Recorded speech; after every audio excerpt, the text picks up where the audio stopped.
Presentation. Frank McGuire, a Carolina legend, with WLTX Sports Director Bob Shields. Good evening. Thanks for joining us as we remember and pay tribute to a legendary coach and a first-class gentleman, USC's Coach Emeritus, Frank McGuire. When McGuire first came to the University of South Carolina in 1964, the Gamecock basketball program was regarded as the doormat of the mighty Atlantic Coast Conference. Just 4 years later, the Gamecocks posted the first 20-win season in school history. In fact, it was the first of 6 consecutive 20-win seasons as Carolina had arrived as a big-time basketball power. With more on the stellar career of Coach McGuire, Sports 19's Brad Morgan. Don't go for the ball. Frank McGuire began his coaching career in 1947 at his alma mater, St. John's University. It didn't take long for the Irishman to work his magic. He never had a losing season with the Redmen and took his 1952 team to the NCAA championship game.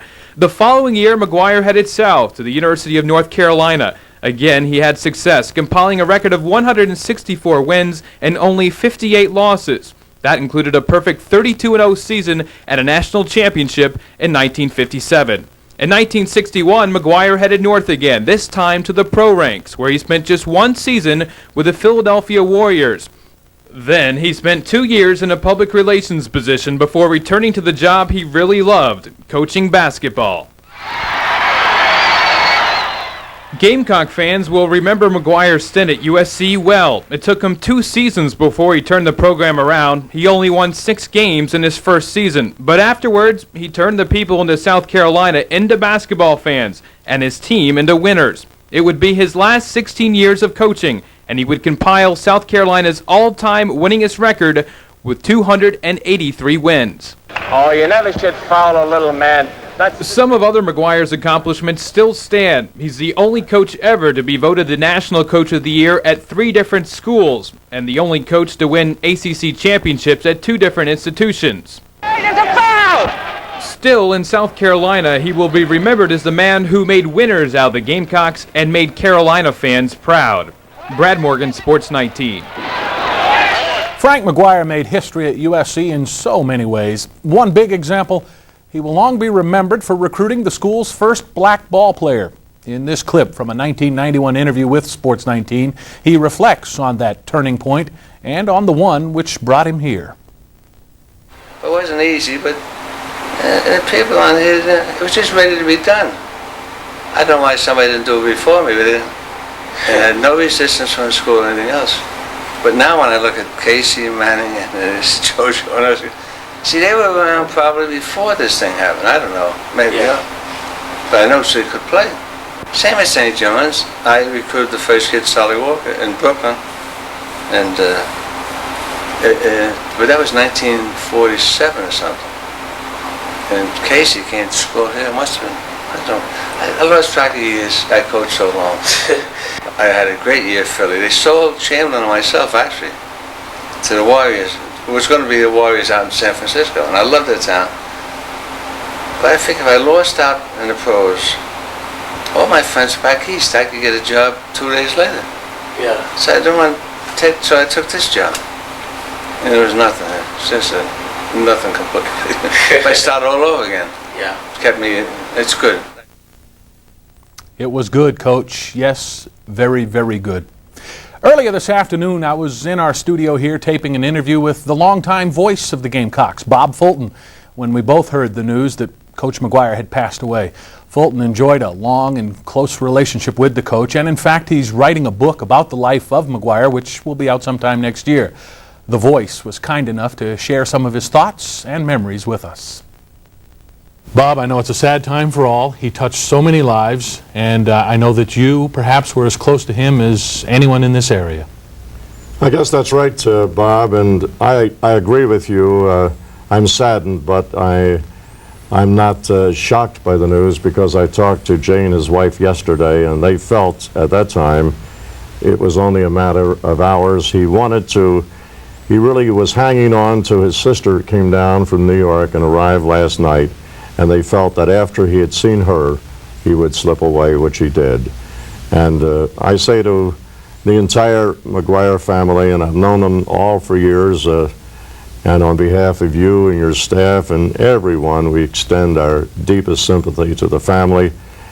But there's a celebration here because here's a man who left a real legacy that will stay with not only people in the state of South Carolina, but people all over the country, because when Frank was with us, he touched, as you said, so many lives and brought so much happiness to so many, particularly right here in the state of South Carolina.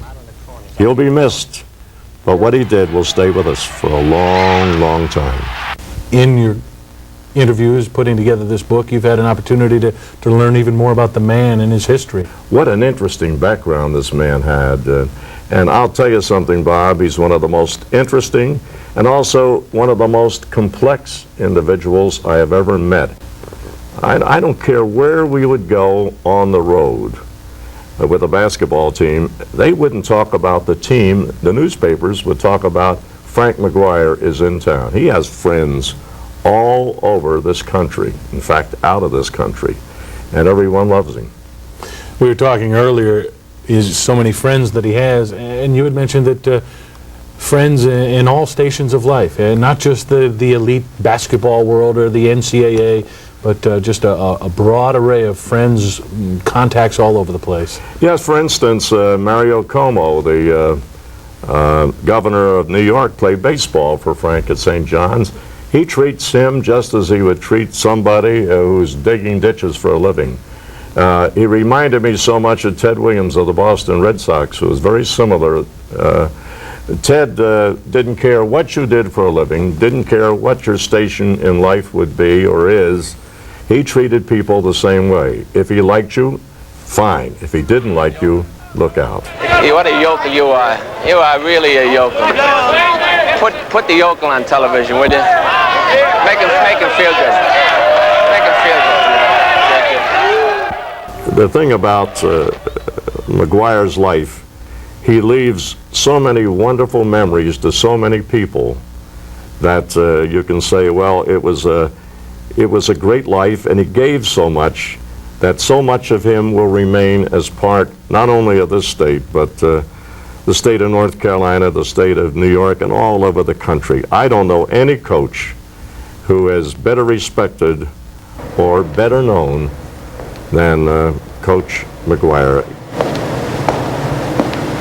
The real thing is to accept the victories humbly and the defeats, you know, almost the same way. It was a very important thing in my life where you get fellas ready to take the good with the bad, and it's a lesson of life, you know. You're not always going to win.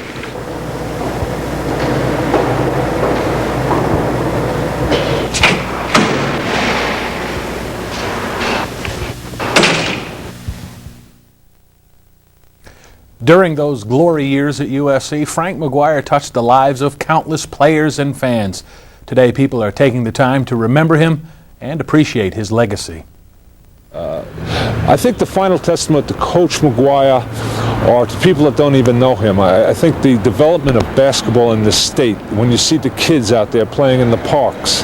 When I came down here in '68, there was no such thing as basketball. It was sort of like a sport that you played in between football and baseball. When Coach came here, he built up the game of basketball and the kids of South Carolina. Playing for Frank McGuire, by and large, was the most inspirational moment of my life. I played vastly better than I would have played for any other, either professional or college basketball coach. His passing is a sad day for the University of South Carolina and for basketball fans and supporters everywhere, because he was not only a South Carolina hero, icon, he was a national and even an international hero.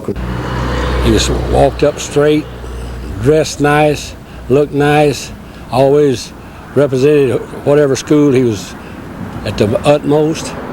You know, it made you be proud when he was in South Carolina to be a South Carolinian. Others took time this evening to express their grief and their admiration on sports radio talk shows. Callers on WVOC's Sports Line this evening included Marvin Bass, the athletic director who hired McGuire, Dennis Powell, another former player, and Dr. Charlie Cruz, a member of the loyal crowd of McGuire Gamecock fans known as the Bubbly Group. Here's what they had to say.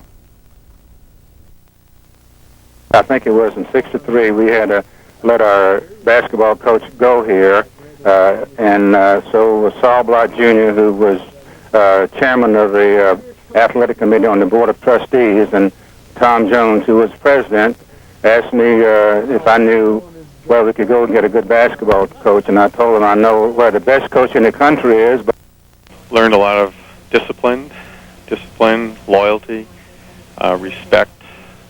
He demanded so much of it. He encouraged independence, and he really encouraged his players to really think for themselves. He was the best friend I ever had. When he was your friend, he was your friend. He was the kind of friend that walked in the door when all your other friends walked out. He was a great man.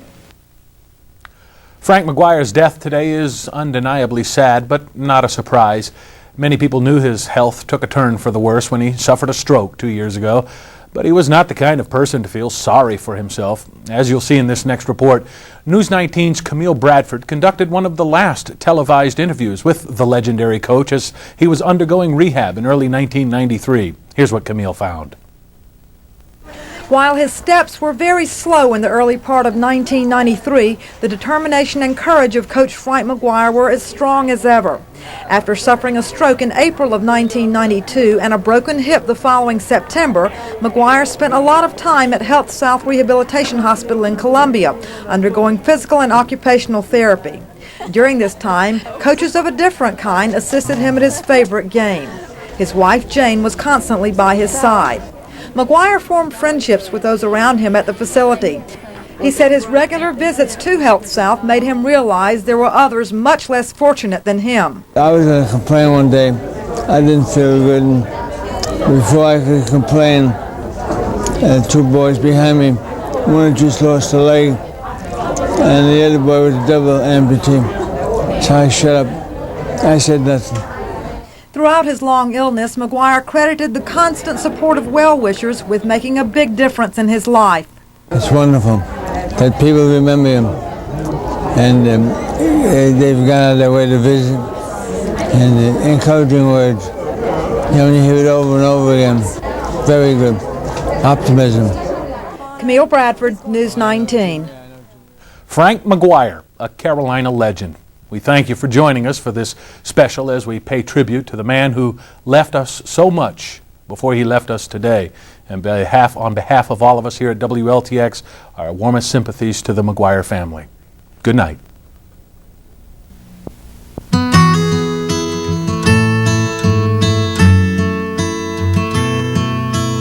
In my mind, I'm gone to Carolina.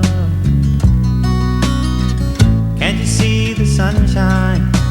Can't you just feel the moonshine? And ain't it just like a friend of mine to hit me from behind? Yes, I'm gone to Carolina in my mind, with a holy host of others standing around me. Still I'm on the dark side of the moon,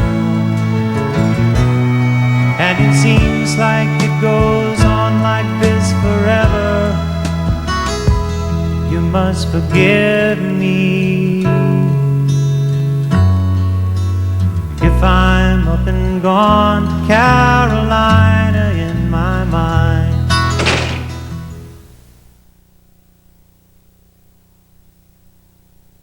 From North Carolina to the NBA, and